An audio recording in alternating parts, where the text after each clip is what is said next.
Welcome in, Big Blue Nation, to another episode of the Cats Talk podcast. I'm your host, Cam'Ron Johnston, joined as always by my co-host, Jacob Boyers. Jacob, what did we say after you and I both felt the slightest bit of confidence in this team with this game against Georgia? Whenever we feel confident about this team, here comes the downslide of the roller coaster. Cats obviously lost to Georgia last night at Rupp Arena, 86-78. And Jake, I don't want to say the sky's falling. I don't think the sky's falling. We're not back that far yet. But how do you lose to a bubble team on your home floor when you had an 8-point lead? Yeah, I don't know, man. I mean, I'm with you that the sky's not falling, but this was a pretty putrid loss, and up there with Missouri, both at home. I mean, you take care of those two games, and I think we're obviously having a completely different outlook on the entire season. This one was best case scenario. Losing this game just cost you like one seed line and you're like a 9 seed now. Like worst case, you're most likely playing on Thursday in the SEC tournament. The double bye is gone. You're probably going to be, 10 seed in the NCAA tournament, depending on kind of how you finish out. But like, I don't know about you, Cam. I'm having such a hard time predicting like where this team's going to be because, like we've seen, they could easily still come out win, Saturday and win, 4 of their last 5 or something, and you're right back on track. So it's just such a disappointing and frustrating but roller coaster season. Yeah, and the part that I can't really wrap my head around is we talk about how bad teams find new ways to lose games. And that's what they were doing earlier in the season. But then, good teams find different ways each week to win games. And it felt like halftime deficits, we were coming back. We found ways to win games. Each and every one, certain guys were stepping up. Jasper, Colin, Otega was taking over. We found different ways to win. Yep. And now we're back to finding ways to lose. That Florida game, obviously, we talked about it for over an hour. You still found ways to lose that game. I mean, it was there for the taking. Florida, I don't think, played their best game. Obviously, Otega didn't play well in that game. And then in this one, to not score in the final 2 minutes and 13 seconds, go one of your last 7 from the field, while actually getting off to a good start early in the game, especially just against a bad team. Like, Georgia's just not a good team. Bubble watch team who now is probably in the tournament with this win. I just don't know what to make of it, Jake. It seems like they find a way each and every week to lose one of these games. Yeah, and, another way is just, like you mentioned, you're up 8 there towards the end of the first half, and that game should be put away. That should be, you're leaving your dudes in, you're going at them, and you're trying to get that lead to 15 plus at halftime and essentially put the game away. And we did the exact opposite. Everything got lackadaisical. Jasper then came in at that point, and the wheels just fell off. And the second, it was weird because I really did feel confident when we were talking on Monday, and I was telling people, like, I'm betting the 7.5, and I felt honestly really good about it. And then, like, the game started, and everything shifted. I don't know if it was just the look on their faces or what. Like, I don't have a rational reason to say why, but like, I just constantly felt like we were going to lose. And then, up 8, I was thinking like, all right, get this to, double digits and you could be in a good spot. And then the second they hit that 3 to go up 34-31, like, I knew we were going to lose. It was just a pathetic performance. Another stretch was right there in the second half when Chandler hit the big 3 to make it, 56-55, and you're right back in it. You got kind of the momentum, and Georgia goes on a 10-0 run. Like, a team like Georgia should not be going on 10-0 runs against you multiple times throughout a game. It was so infuriating. And, we've talked probably till we're blue in the face about lineups and substitution patterns. And this is one that I couldn't even like keep up with the substitutions that were being made in this game. It felt So like bad. there was no rhyme or reason to a lot of them. And looking at, just like the starting lineup was still +8. Yep. Why? I mean, those are your starters. Why are those guys not playing together more? They played 10 minutes on the floor together. Why are your starters only playing 10 minutes on the floor together? It doesn't make any sense. And then we continually find ways to highlight guys' deficiencies, Yep. like having Jasper and Trent Noah on the court at the same time with Yelovich. Like what? Yeah, Jasper What? and Yelovich can't be out there together. And then I'm not even. same with Trent, but I really do think like Jasper and Yelly, like it just can't work. Like Yelly, I think you see he's most efficient with that starting lineup because he's the weakest defender out there and can be that. But him and Jasper, it's just other teams are gonna continue to exploit that. Yeah, and honestly, Jasper and Yelovich are kind of giving you. I don't want to say the same thing right now, but it's just like it's all offense. Hopefully, they got it going. And then they're consistently ball watching on the defense side of the ball, consistently getting beat for backdoor cuts, anything like that. Jasper had the worst plus minus of anybody. 2 games in a row. Yeah.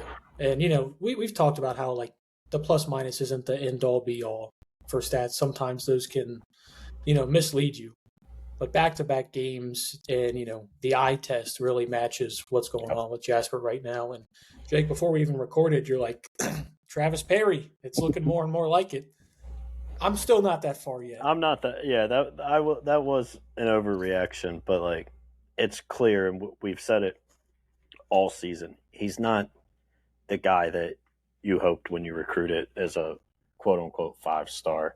And I still like there were little moments last night where I thought he made some good plays. Like he had a really nice pass to BG right as he came in, and for some reason, BG decided not to dunk Lost the ball. it going up. Yeah. Well, he got fouled and he made the free throws, but it's like if you dunk that, that's an and one. You were above the rim and tried to lay it in. I don't understand what Brandon Garrison's obsession with not dunking the basketball is these days, but that's all of our bigs. So. But like, yeah, Jasper's just unfortunately, and I don't mean this to like be mean. He's just not very good, and to an extent he has to play more because of the injuries. It feels very similar to the conversation we had with Travis a year ago, and I know there's a lot of UK fans that are like demanding that he's back next year, but like I feel a similar way to Travis Perry. Like if it works out and he's willing to play a backup role and take backup money, I'm good with it, but like there can't be a world where he's one of your 6 leading players next year. It can't happen. He's just not good enough, and he's so bad defensively. I mean, it's tough for anybody to be that bad defensively, but like we've talked about in the past with like certain guys, like if you're that bad, you better be like an elite level scorer, not just a guy that can knock open shots down and occasionally get hot. Like you better be a guy that can go get a bucket every other trip down the floor. Yeah, and I'm glad you brought that up. So that's exactly where I was going to go to. When we were talking about Travis last year, we were talking about if you're going to be on the floor, and same thing we kind of mentioned with Trent Noah. If you're going to be on the floor as an offensive piece and be such a liability on the defensive side of the ball, like that offense better be next level. Like it better be what we saw from Colin Chandler in this game. It better that's what we need from you if that's what only thing that you're going to provide. The only thing is like I keep seeing parts of Jasper's game that I think are actually developing throughout the year, and I would love to have him back for a year too. But we're also getting to the point now of like there's a salary cap on everything, Jake. Obviously, I'd love to have everybody come back, but you only have so much money, and that money's got to be allotted in the best way possible. You and I know that perfectly, being Reds fans, Jake. We don't spend any money. We just got to go bargain bin hunting. Sometimes that's what you got to do. You got to let your best players grab a Nathaniel Lowe on a minor league deal and hope it works. It's exactly what you got to do. You got to find stuff. I mean, look at Austin Hayes. I think that worked out pretty well for you. But I mean, that's where I think I'm at with Jasper and the thing that I find myself riding again. Here we go again, riding a roller coaster with him because there's certain games like you look at them and you're like, the playmaking's there. You can see it starting to come. He's starting to get more comfortable playmaking. He's finding guys with open looks. Still taking some bad shots. He's still, banking threes in, which, man, don't even get me started on that. And Jake, before I get off the topic here, did you see Denzel's? It wasn't an air ball. Yeah. Oof. Now, I don't want to quote Coach Calipari, Jake, but you remember that meme last year where they asked Coach Cal, "Hey, how good's the SEC?" And he's just over there, woof. There's some woofs. That's what it was. But I'd love for Jasper to be back. I'm with you though. You have to find out the money value that works, and I don't know if he's the best fit for this system. Like I think we've mentioned this. I think with Pope's system, you want a lockdown point guard. Like you want that Lamont Butler type who doesn't even necessarily have to be the scorer that Jasper is, but I think you want more of a ball stopper. And the crazy thing is that like Jasper's struggles really haven't come from on-ball defense. It's just like not ready for swing passes. The extra passes are getting out there too fast, and he's getting blown by. And if he's getting blown by and it's just BG back there, there's going to be no rim protection. BG's going to go up for a fake swipe at the ball, and then there's going to be a putback by Santo Zero. Yep. Yeah, Santo, it felt like killed him with that, right? And there was a lot of that. I know, we're 11 minutes in now, and there's been a lot of Jasper and, somewhat Yelovich talk. Like, there were obviously guys that were pretty bad in this team and everything, but the coaching in this one was putrid. And I think, it's pretty clear to say, like, this was a bad coach game by Mark Pope, and I don't understand. You mentioned the substitutions, your starting fives +8. Like, I don't understand just everything. Like, I don't understand the mass substitutions. I understand. Like, I get it if you're telling me you want to try, like, you don't want Owe playing 38 minutes a game. Like, I get that. Even if you want, I think Colin, Denzel, and Owe all have to play about 30 minutes a game. And I would even probably put Malachi there outside of. I think you're getting to the point where it's got to be 35 from all of them. Because even in this one, Otega was 35, Denzel was 32, and Colin was 34. And like, I don't think there should ever be moments where two of those three aren't on the floor at a particular time.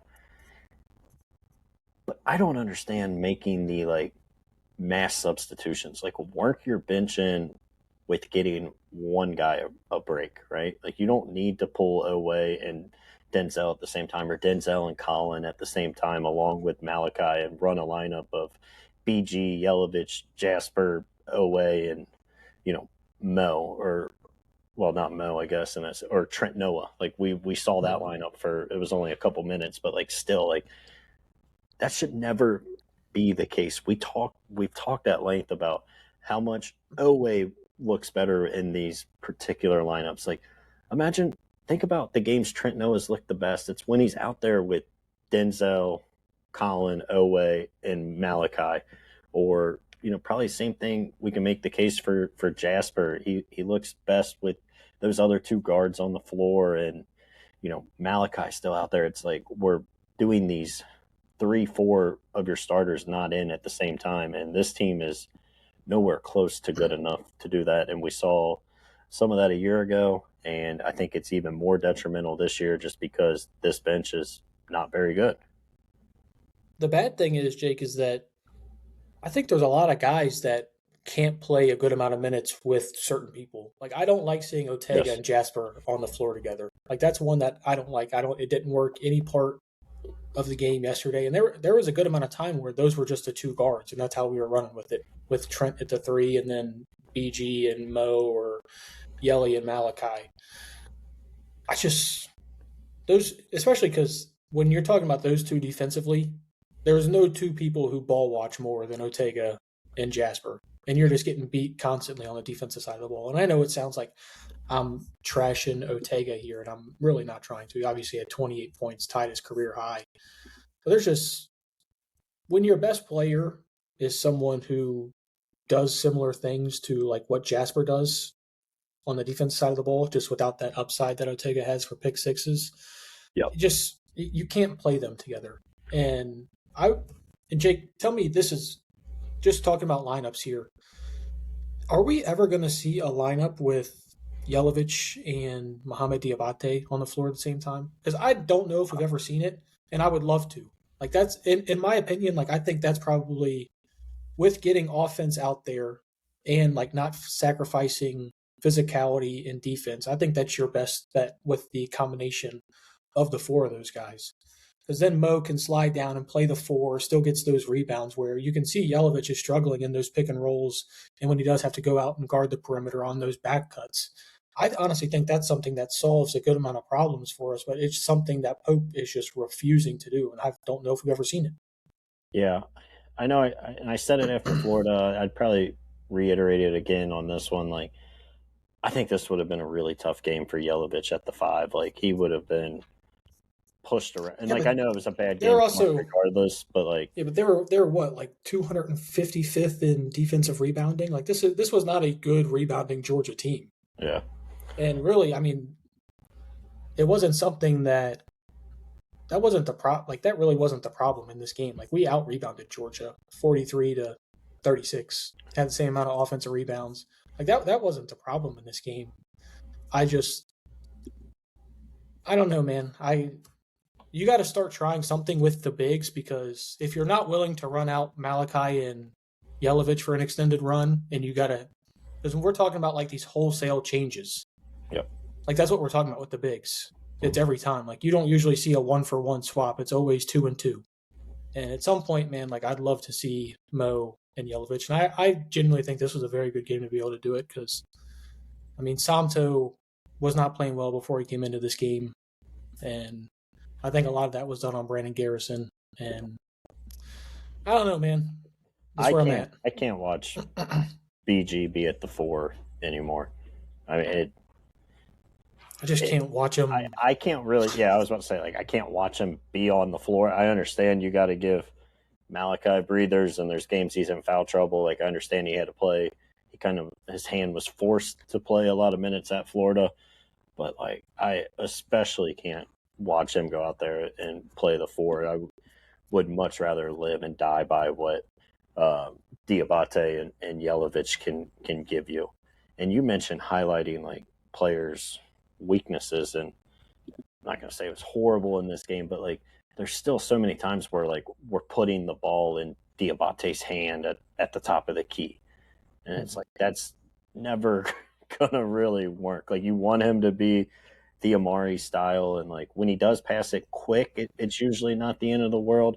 But when he gets out there and he's kind of forced to hold the ball for a second, it never works positively. And I think that's another case. Like, Diabate is what he is. He's a guy that's going to rebound, play physical, and, like, just let him be that. You don't need to try to make him be an offensive threat. And I think when you're playing him with the right lineups and he's got 4 offensive threats around him, you don't need him to be that. He's giving you exactly what you need from him. But that's just another case of putting someone in a situation where their weaknesses are going to be highlighted the same way we do with other guys on the defensive side. I feel like we do it far too often with him on the offensive side. And I don't really think it's fair to him, because there shouldn't be a world where we're asking him to make plays from the top of the key. Yeah, and I completely agree with that. And I think a way in which you can kind of free that up, because even when, like, I'm not going to say it's my favorite offense to see, but I'm not at the point where I was, at the middle of the season, where if I see him dribbling, I'm like, oh shit. Yeah. Like, I'm not at that point anymore, but I'm also at the point, like, he's always in there with BG, and we can say Brandon can hit the 3 all he wants. Like, dude, they're sagging off so much right now, and he's not even attempting to take these shots. That's another reason why I'd like to see him out there with a Yelovich. That way, if the second big does crash down, all of a sudden we've got numbers and we can start moving the ball around. I mean, and the crazy thing is like, each week we're talking about somebody else is our most consistent player now. Like, now we're at the point where Mohamed Diabate is one of the most consistent. We're at the point where Colin Chandler is now back to being the most consistent. Can we get like a 6-game stretch of people being consistent, like reliable at their jobs. Because like even Otega, for as well as he played through most of this game, that final like 8 minute stretch that he had was just liability on the defense side of the ball. Had two giant turnovers, and then Pope after the game is like, oh, he was fatigued. That's why he dribbled it off his. That's so. I mean, Jake, that's just a horrible excuse, and I think does Mark watch like I get he probably doesn't have as much time as you and I do to go watch random college basketball games, but does he see that everybody else plays their guards around 35 minutes a game, and like that's common practice? That's not like a outlier. I mean, even then, and I know we said this last year, and that's what's frustrating. Is like we're back to the same conversations we were having a year ago. Oweh has his faults. He's going to have plays that he takes off and this and that. And even then, I would take a dead tired Otega Oweh at 36 minutes over what the alternatives are. And we said the same thing a year ago with certain players. We said it with Amari last year. Like, I will take a fatigued Amari over a extremely fresh Brandon Garrison and a fatigued Lamont Butler over a Travis Perry. Like, I understand those guys have to play to an extent, but like you gotta work them in. Like we were talking about, the three guards need to play 34 plus minutes. Like even then, like you can still like with that, you're probably still getting Jasper 10-ish minutes to be out there. Yeah, it can still be a rotation. They don't have to all be playing together at all times of the game. Like, right, and you don't have to just pull two of them at the same time. Like that's clear it's not going to work. But like we've complained about it for almost 2 years now. The rotation has to be shortened. It has to an extent this year just because you have so many people hurt. But even then, I just feel we'd like probably still be playing all these guys if exactly. If we didn't. But like I just don't understand the times we pull people. It just doesn't make sense. You mentioned the mass subs and I don't know. I really am just kind of at a loss for words. I said it after Florida, like the way this season's gone, what makes the most sense is for us to lose to Georgia and then come out and we'll beat Auburn by 10 plus, and maybe even next weekend go beat A&M and we're all like right back in. But who knows? We might go lose at South Carolina next week. Like none of it Don't put that out there. Don't put that. I don't know what I wonder. Like you would definitely. I'm still scared of Downey, Jake. I'm still scared of Downey. You would definitely be up on the year. I wonder how much you would be up. I would want to actually go look at it. If you every single game bet the money line underdog in every power conference game that Kentucky's played this year. Because I think the only ones where we were underdogs and lost were outright were Florida, Bama, and Louisville. So I think so. Yeah, we were favored against UNC. We were favored against Missouri. We were. What about Gonzaga? I can't remember what Gonzaga. I think that one was almost like a pick 'em, if I remember right. Yeah, I can't. I don't know. I would have to go back and look, but like we've lost multiple times as a 8-point favorite. We have obviously won multiple games as a 6.5 point underdog. So I just this is just what this team is, and I think the better way to say like not inconsistent is they're just kind of a very mediocre team, and a mediocre team when they're playing their best can beat some people outside of probably the 8 best teams in the country, but when they're not clicking and playing on all cylinders and you have bad coaching decisions, you can lose to Missouri and Georgia at home and get ran by 30 plus against Gonzaga. Yeah. Well, thanks for bringing those up. I think we were favored against Michigan State back to that point real quickly. I believe we were, yeah. But the part that frustrates me the most is that it seems like anytime we take a step in an aspect of our game, right? Like Arkansas, everyone finished around the rim. Oh, next 2 games, we can't buy a bucket around the rim. 3-point defense starts to look a little bit better. Okay, you just give up 14 of them to Georgia. It just, I don't know. Like, I don't know if this is game plan specific, where we're just like, hey, like this is a game we can allow them to shoot a lot of threes or get up open threes. But Jake, I can put you out the left wing, and I think you're probably going to go 4 for 10 if you're wide open. Like, I mean, that's just what it is. Like, these guys are still like Division I college athletes, and you're letting these guards shoot uncontested threes. Well, they're still going to go open. Yeah, me and you said before the game, like, I know Florida's 3-point numbers Georgia's 3-point numbers weren't great, but you said, like, what's the world Kentucky loses? And I said, Georgia just shoots well from behind the arc. And to your point, just about anybody can go out there and shoot well when they're getting wide open shot after wide open shot. And it really all stems back to not being able to guard the ball and stop it from getting in the paint. It forces then Malachi to have to step up and get out of position, or Mo to be out of position, that then somebody else has to come down. And then next thing you know, you got guys in the corner wide open. And that's really what it was. I mean, they did, I will say, to the Cats' credit, it did feel like down the stretch they were actually hitting contested threes. But that was only because we actually started forcing those. Like, after they were getting the paint touch, we were forcing it outside. And a lot of that is because of Malachi. How awesome would it be, Jake, to have a potential lottery pick that's known for blocking shots? Like, that'd be kind of cool to have right about now. And, I'd like to have that. I think that'd be cool. I almost said that after Florida when we were on here talking, and I was like, I don't even want to mention it. So... All right, well, we'll move past it. But another thing that I just wanted to mention, like, our assist to turnover ratios. Like, we've been terrible in that all season long. And I get it to an extent. None of these guys are true point guards. But I think we're getting to the point where Denzel Aberdeen, he's not a good or a great point guard. But you're getting to the point where he's creating for other guys. I had 4 assists in this game, no turnovers. I think Denzel's playing well. Didn't shoot the ball well, 4 of 11.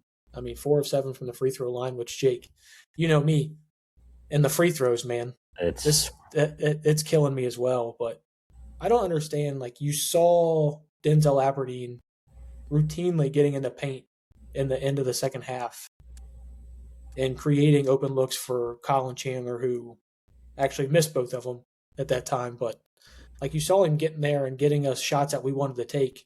And what was the solution for Pope? It was, hey, let me get Otega driving right, which he's not good at driving right. I think if anybody knows that, he loves going to the left side there. And he just dribbles it off his leg out of bounds, and the game's over from that. Yeah. And, like, we mentioned it earlier in the year, and it's still true. Like, you can almost tell, like, did Kentucky play well and, like, win or, play a really good team close based on their assist to turnover ratio? And it's never got, like, Georgia had 20 assists on 7 turnovers. We had 13 to 13, like, just 13 so about 3 to 1 to about 1 to 1. Yeah, and it's not even just the assist to turnovers. Like, the assist numbers, I think, just show when this team's clicking offensively and when they're not. And it's because, the ball kind of stalls, and, at times Otega can still kind of go get his man and get to the rim, but, like, there's very minimal ball movement. And I don't know the exact number. I wonder how many of those assists were, like, on either turnovers or, like, just kind of a hurry up, rebound, get out and kind of run. And, like, it felt like feels like a lot of times those are the only time we even get an assist. Yeah, it's so frustrating because it's a new guy. Like, it's new guys finding ways to turn the ball over. Like, Yelovich had 2 turnovers, pointless turnovers.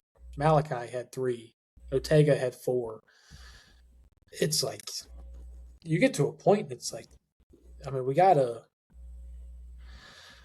I don't know with Otega. I really don't, because, like, I'm reminded about the Arkansas game.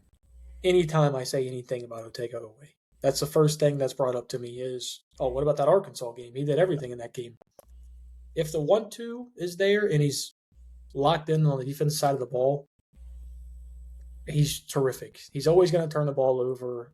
He's always going to shoot a bad percentage from the free throw line, which, Jake, he actually went 2 for 3 in and 1 conversions, free throws, which That's I a was like, big oh, improvement. Jake's gonna love this. So I made sure to keep a mental note of that one there for you. He still makes those plays, man. That one in the second half was pretty unbelievable, where he kind of swung it around. Mm-hmm. But And I was thinking about this earlier. It's just like he's like Dwayne Wade, and not like the 10-year vet Dwayne Wade. Like when you saw Dwayne coming out of like Marquette, and not obviously the game has changed so much. So like would Otega have fared that much better in the game back then? Sure, probably. But when you're talking about like a Walmart brand version Dwayne Wade and he's your best player trying to take you to whatever height you want to go to, I don't know if it's going to work because he's not doing it on the defensive side of the ball right now, and it feels like game in game out we're like, hey, he showed up on the defensive side of the ball. Up, he didn't today. Like the Florida game, he didn't. He didn't against Georgia. Will he against Auburn? Jake, your guess is as good as mine. yeah, I think the frustrating part, back to like you were talking about the inconsistency, and like I think if you asked us the two things we wanted to see from this team to like, you know, if we both talked about like they happened, like you would feel pretty good. It's Colin Chandler takes more threes. Otega gets back to, I mean, I thought it was honestly a fairly efficient 28 outside of the turnovers down the Yeah, it stretch. was. But it's Mm-hmm.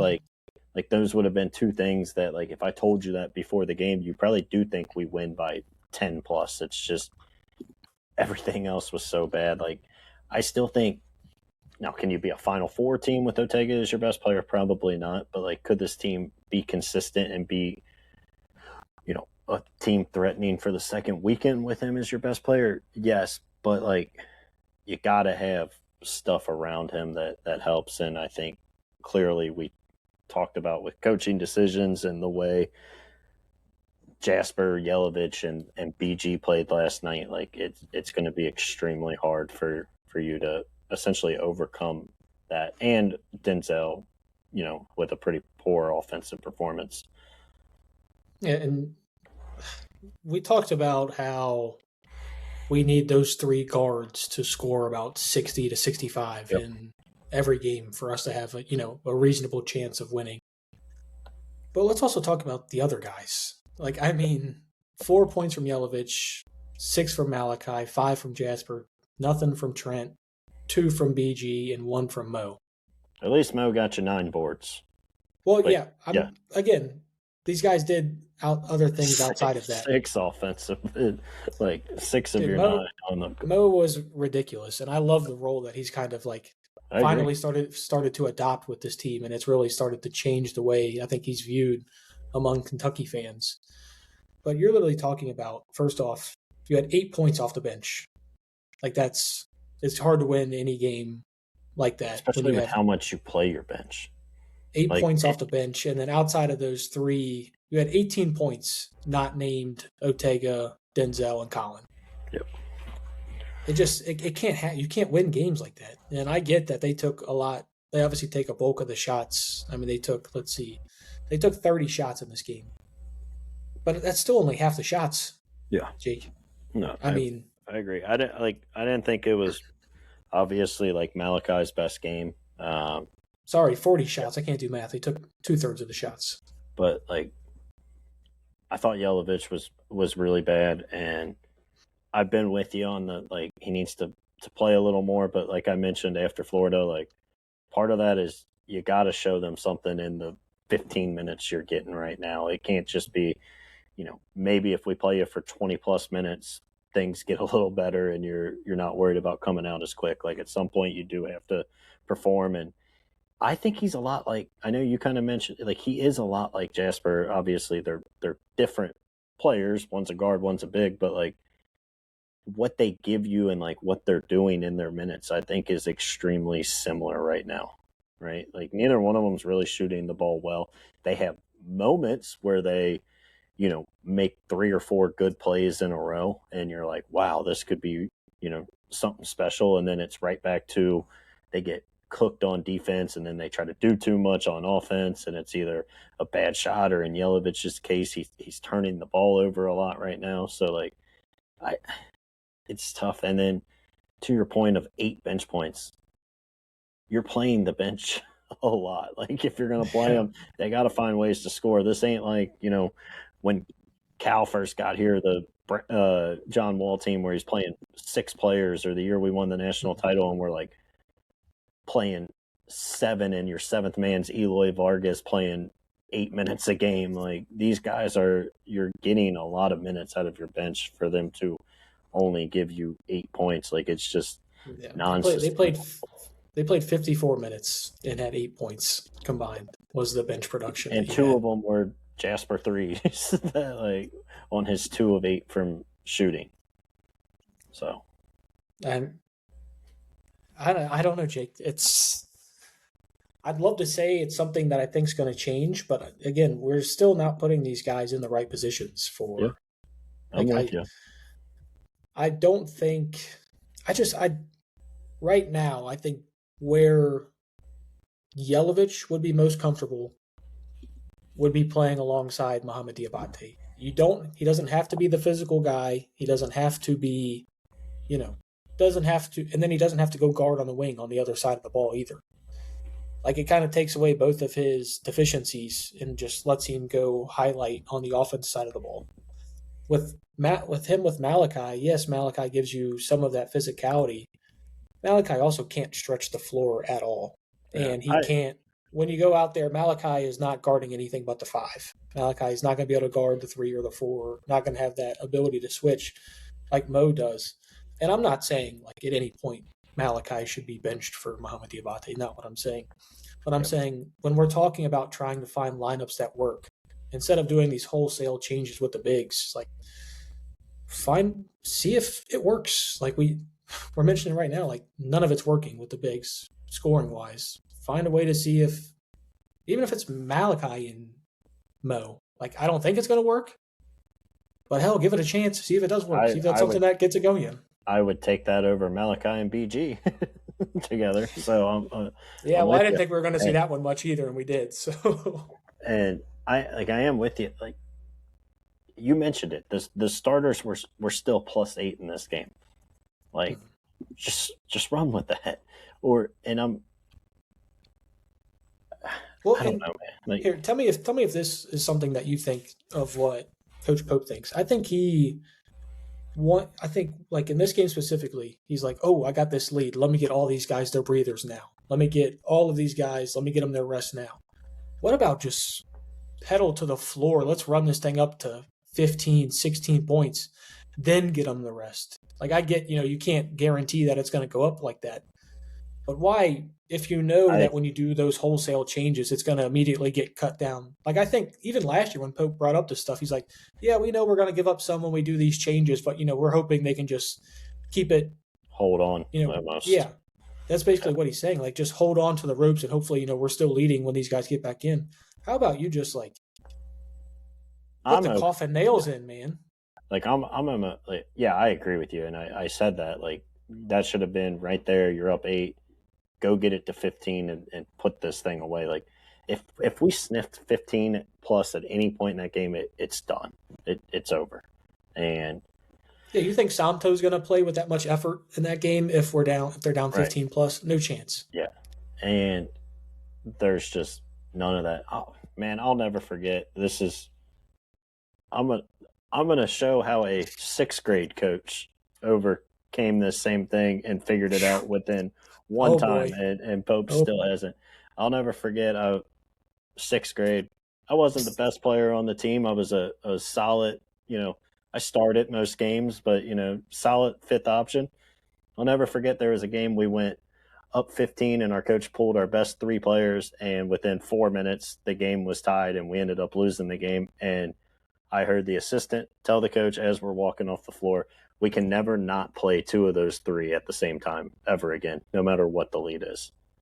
And, like, I feel like that's, like, what we need to do with Pope here is be like, there should never be a time, no matter what the lead is, where you're not playing 3-4 of your best players at all times. And it's like, he doesn't want to do that. And I could even understand, let's say the lead was 10 and you wanted to get Otega and Colin a couple extra minutes and you wait till the 2-minute mark or a minute and a half left in the first half and you're like, I'm going to get you a couple extra minutes with the break coming up. Like that would make sense. I still wouldn't love it, but like that I could They've like got a red 20-minute line. halftime. They'll be fine, dude. They're But 22 like and 23 years old. They got a 20-minute break. They'll be fine. but like to do it with 5 minutes left in the first half, like what was the goal there? Like take them out for 2 minutes and then put them back in with 3 minutes to go. Like I don't understand what the plan was in that situation. I think a lot of it is just paralysis by analysis. And he's just like, he's looking at so much that he's like, hey, Otega's efficiency numbers really drop off after 34 minutes. It's like, yeah, That's I fine, get but that. like you can't look at I the get others exactly. analytics and be like, this Exactly. justifies it. Yeah. I'm there with you, and that's the point that I'm trying to make. It's just like if the other guys aren't working, like Jake, if we're the bench options and you got to go from Denzel running the one to me, we're gonna have some problems. Like it's just I don't know. I haven't laced them up in a minute. I could probably give you a solid 3-4 minutes, but there's going to be some defensive liabilities in there. I can tell you that. I'm probably going to get yammed on. It doesn't mean you should give Denzel that break. I mean, Yeah. that's kind of where we're at because none of these guys that are coming off the bench, besides Mohamed Diabate, are begging for more minutes. Like none of these guys are earning more minutes. Brandon Garrison is not. No. Obviously, Jasper is not. Trent Noah, Jake. I walked back all my comments after the Arkansas game that I'd made about Trent, and now they're full pressed again. Man, he just can't play. You can't play him. We're back to that, and a lot of it is to the point of where we talked about the way you're using them Yes. are bad. I And think he does it with Trent as well. And it's not necessary. I'm not going to say it's not fair. These guys are getting paid and they're making a good amount of money. So everything's fair, Jake. They're all making more money than us and they do a lot less work. So, but you still have to perform when you're out there, at least to you got to add something. I think Trent is a product.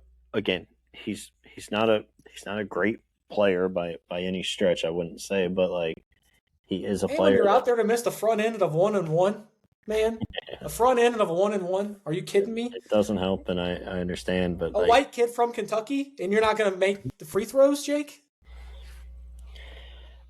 I do think we saw the best of Trent Noah in Arkansas, and I think it was because he was in a role that kind of suited him, and then after that, you're right back to just playing him a handful of minutes and playing him in lineups that it just doesn't work.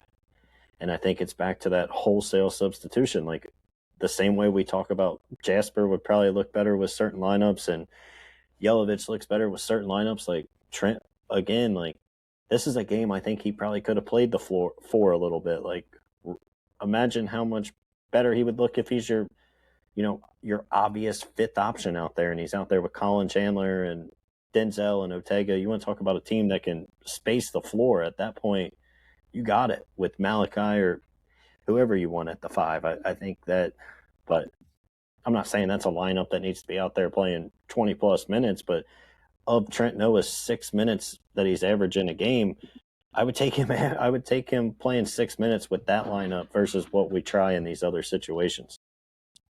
And Jake, it's maddening because I thought we had almost gotten to a point where we had realized and kind of accepted that these guys have to play this many minutes and these are where guys kind of thrive. I thought we had gotten to a point where we were a little bit past that. But and then now we're even hearing that they need to play less. And then after the game, he mentions Jasper had a great game. Yeah. What do they look? I'd love to see, and we've talked about this. I'd love to see the exact analytics that they're looking at. Because while I will agree, I think Jasper did give you some things on the offensive side of the ball. He was playmaking a little bit. I thought he made some really good passes. Yeah, he was getting into the paint. He was still 2 for 8, had 5 points. Some bad shots. And it's just what are you looking at? What is the stat that you're oh, the stats won't show it, but Jasper played really well. He was minus 16. He's been back-to-back your just worst player on the floor. Well, and we've talked in the past, obviously, plus minus isn't the end-all, be-all, but I do think when you have one or two guys that are so drastic from everybody else, that checks out. Now, were they really worth losing 6 points or 16 points or, I don't know, but like there is if every game, all you play 9 guys and 6 of them are within this much of a plus minus, and then you have 2 outliers every game, like that tells you something. And there's no way to hide a minus 16 and a minus 13 with Trent Noah, and everybody else is within 1 to minus 3 or 4 points. Perfectly said. That's where I was waiting for. I didn't know if you were going to get to the Trent Noah outlier as well. Yeah, well, that's why I said 2 guys. Yeah, I know. I didn't know if you were going to get there, and I was waiting the for it. I game was before ready. it was Yelly. It was Jasper and Yelly, but like Honestly, there's I one thought common you denominator. I thought you ooped me, and I was ready to come in for the slam, and then you kind of just took it yourself, Otega style, and you made it this time. I finished. You made it this time, so that's good. But Jake, this is something we continue to say, and I'm almost getting frustrated hearing myself say it. What's the next step? Or is this just? I think we just hold on, right? We're on the roller coaster. It's clear. It's like for our Cincinnati people, like the flight of fear, right? All the lights are off. We don't know if we're going up, down, sideways, looped around. What's next? We don't know. You just know you're strapped in. We just know we're strapped in, and this thing could go back up. It could stay on a steady decline. Like, there's no predicting this team. Again, they win multiple times as big underdogs. They lose as 8-point favorites. Like, I really don't know. I think I have a better chance of predicting tomorrow's Powerball numbers versus telling you what this team's going to do Saturday. Because really, like, there's not one outcome Saturday that would surprise me. Like, we could go win by 15 plus, if they get ran on the road, I think that would surprise me now. I do think. And I maybe know Vandy like was not that long ago. Maybe like ran like 25, but like I wouldn't be surprised if they lost by 10. I wouldn't be surprised if it's a nail biter coming down the stretch. I'm more talking about. I don't think they can lose by 15 plus, especially this Auburn team. It's just not a good Auburn team, but like that would surprise me. You could tell me it's a close game, and we go out and we make every play down the stretch, and we win. Down the stretch. You tell me it's a close game, and we come down, and Otega and Yelovich have 3 turnovers in the final minute, and we piss it away. Or you can tell me we go out and win by 10 plus. Like, none of those 4 scenarios would surprise me. Roller coaster. I think that's what you just described. Nothing. A pitch black roller coaster that you can't feel what's coming next until it's there. They turned off all the lights. You got no sense or feel for what's going on, and neither do I right now. You just know you're just along for the ride. You're strapped in, and you're hoping for the best. Well, we keep hoping for the best, Jake. And there for a while, we were getting it 8 of 9. Now you've lost 2 straight. The team had resiliency after how bad the season started.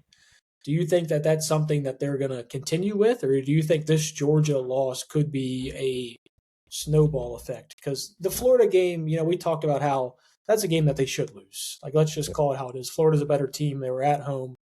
Florida should have won that game. This was not a game that you should have lost. I was really concerned with that after Missouri. I'm not so much now. I mean, even last year, we had some bad losses at home. And like I would be shocked like if they quit. Like, maybe if you lose to Auburn and then come out and lose to South Carolina, like the wheels just completely fall off, and the wheels are off already if you do both of those. I'd argue that the wheels are off if you lose against Auburn on Saturday. But I don't think they're going to quit. They've shown resiliency, I think is the best word, multiple times this season. And again, I just think they're it's easy to say like it's 100% effort based. Like, the effort has obviously gotten better from the beginning of the year. I just think it's, again, just a mediocre team that when they're playing really well can beat somebody. When they're playing bad, they can lose to just about anybody in the conference. And I think it's just going to be one of those things where we're just going to hop on and ride the wave. And I said 4-2. Like, it still wouldn't. I'm going to say shock me and floor me, like if they still do that, because like you're talking about have to go beat Auburn on the road, South Carolina on the road. You could probably still like 3-3. I guess probably the most likely, but like, would it be shocking if you told me after beating Auburn and South Carolina they win 2 of 3 against Vandy at home, Florida at home, and A&M on the road? Like, let me pose it to you this way, Jake. This is almost going back to like our football podcast, but what do you think's more likely now that you've already started off this 6-game stretch? 4-2 or 2-4? Oh, because God. I'm personally, and the thing is that like I think I'm still on the 4-2. I obviously would not bet it. Would not bet it in the slightest. Wouldn't touch it. I still don't think this team beats Vandy. I don't think they beat Vandy, so I already think that's one loss. And now you're talking about you've got to win the rest of the 4. That's on 3 games on the road, and then beating the best team in the SEC at home. Yeah, man, I would go back and forth. I guess if you like forced me to pick, gun to head, said you had to pick, it's up there. It's I would honestly probably say 2-4, but like because here's what's weird. Like I really do think 3-3 is obviously the most likely, and I know that's a cop out, but like yeah, that's why I give you that option. But like I think it's going to be like 3-3, and you're going to go 2-1 against that final 3 stretch. Like, like they could lose Saturday and lose to A&M and like go 3-3. Like that's what I had with us beating Georgia, obviously, to go 4-2. Like I really do think they're going to find a way to finish and go 2-3 over those last 3. And maybe they lose to Vandy, but then go and get A&M on the road. I don't know, but like I think they're going to win 2 of those. And now you're kind of at a point where you have to. But I guess if you made me pick which one's more likely, I would say 2-4. And that's why that Georgia game was so important. You mentioned like a mediocre team. That cost you before the game. That cost you a seed line at the least, like you mentioned. And now you're talking about like when you're talking about a mediocre team going into March and going into SEC tournament, NCAA tournament, it's about the draws that you get. It's about your path to the Sweet 16, to the Final Four, and even all the way to Indy if you can get there. You just made it so much harder for yourself. Yeah. And each one of these losses that, you let escape away. Like, Jake, how much better would we feel about this team at 19-7 taking care of Missouri and Georgia versus looking at it at 17-9 right now? 19-7, and you would have been what, 8-3, or 10-3 in conference. Like, yeah, you're talking about. And you're still talking about double bye still on the table for the tournament. Yep. Yeah, you're thinking about not having to play till Friday in the SEC tournament. Now, I know it's unlikely, but like there is still a world where you play on Wednesday. Like if you go 2-4 and some of these other teams get hot, like you're playing on Wednesday at 2-4. I think 3-3 you're almost guaranteed to play on Thursday, but like that's a possibility, man. I don't want to play on Wednesday. I don't want. That's just. I'm not going to Nashville this year, which for Kentucky fans that might be a relief. Have we ever played on Wednesday? No, I don't. I was about to say I don't think we have because before we talked about this. We talked about this last year. Before we added Oklahoma and Texas, there was only 2 games on Wednesday. Now there's 3. I don't know if the extra teams. I think there was just 1 game on Wednesday before. I think there was always just 2. that like bottom 4. And I think now it's 3 games on Wednesday. But whatever.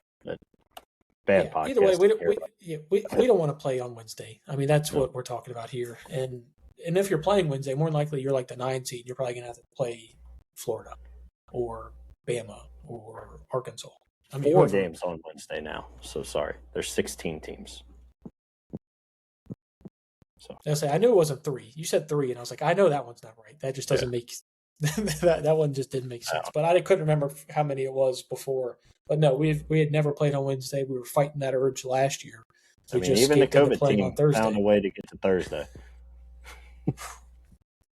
You love making me depressed. It's like that's your calling. You bring up the COVID team, Trying to have a good. I'm trying to turn this around right here. I'm about to lead into this Kentucky Auburn game. I'm going to start talking all these good vibes, and here you go, bringing up the COVID team. All right, let's go. Let's talk about Saturday. I don't even know what I'm going to predict. I have no idea if I'm going to predict a win or a loss. So go ahead, Mr. Johnson. The floor is yours. Are you wanting me to like talk you into it? Is that what you're wanting here? Just go ahead and give me your prediction, and I'll figure it out. I think I know where I'm leaning. Well, Jake, as we're talking, you know what? I'll just go first. I'm ready. All right, go for it. This team just it frustrates me to this point here. Really upsets you. Yeah, I mean, I told you before we hopped on, I couldn't even. I had to put on a Bengals hoodie today. I couldn't even force myself to put on blue today.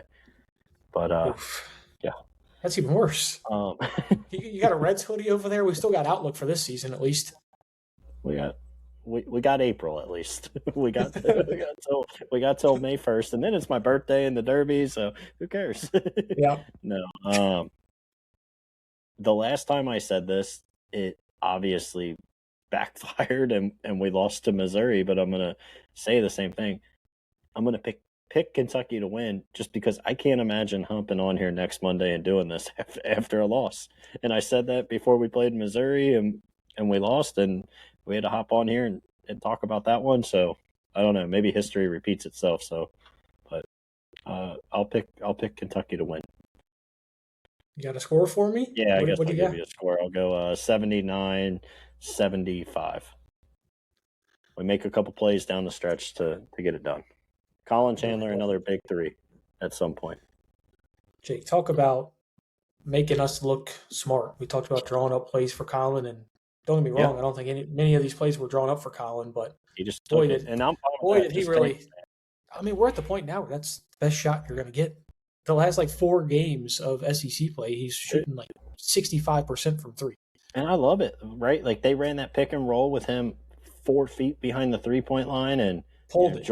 Georgia went under it because he's 4 feet behind the line. Like that's his range. We saw him do it even last year in the NCAA tournament. Dude, the closer he is to the 3-point line, I swear it's not going in. He needs a 2 to 3 foot buffer at minimum. I mean, I know the NBA 3 is not as far compared to the college one as it was back in the day, but he really does have NBA range.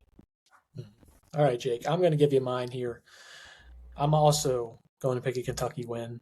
I told you I couldn't go this negative. I don't think this Auburn team's good. I mean, they're playing Mississippi State as we speak. They've scored 3 points in the first 6 minutes of the game.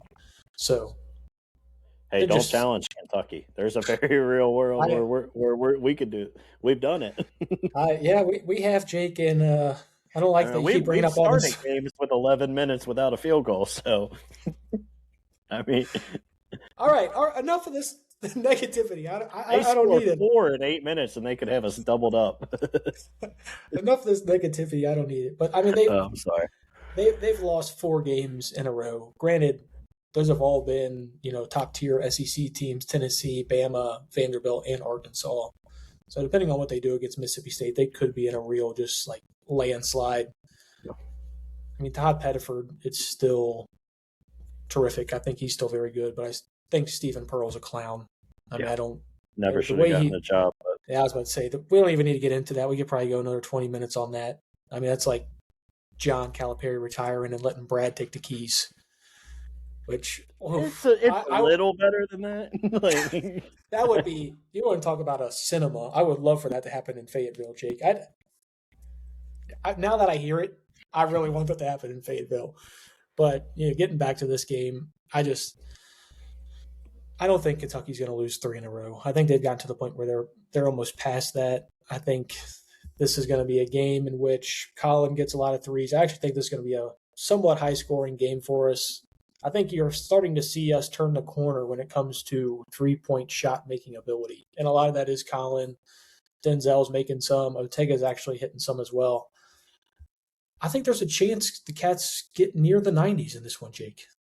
Near the 90s. It's something we haven't sniffed for. I mean, it feels like it's been a while. Maybe it hasn't been that long, and it just feels like it's been longer. It was Oklahoma, so it actually has not been that long. Feels like it's been a lot longer than that. Worst team in the SEC. Well, second worst team in the SEC. Yeah, that's true. So I'm going to go 88 to 82 Cats. I think they get the win, and they start a 2-game winning streak after. Let's go. That's where I'm at. There's the positivity. None of this Jacob Boyer's negativity. I don't know what happened to him today during his work day, but obviously he just unleashed it all on you, Big Blue Nation. So yep.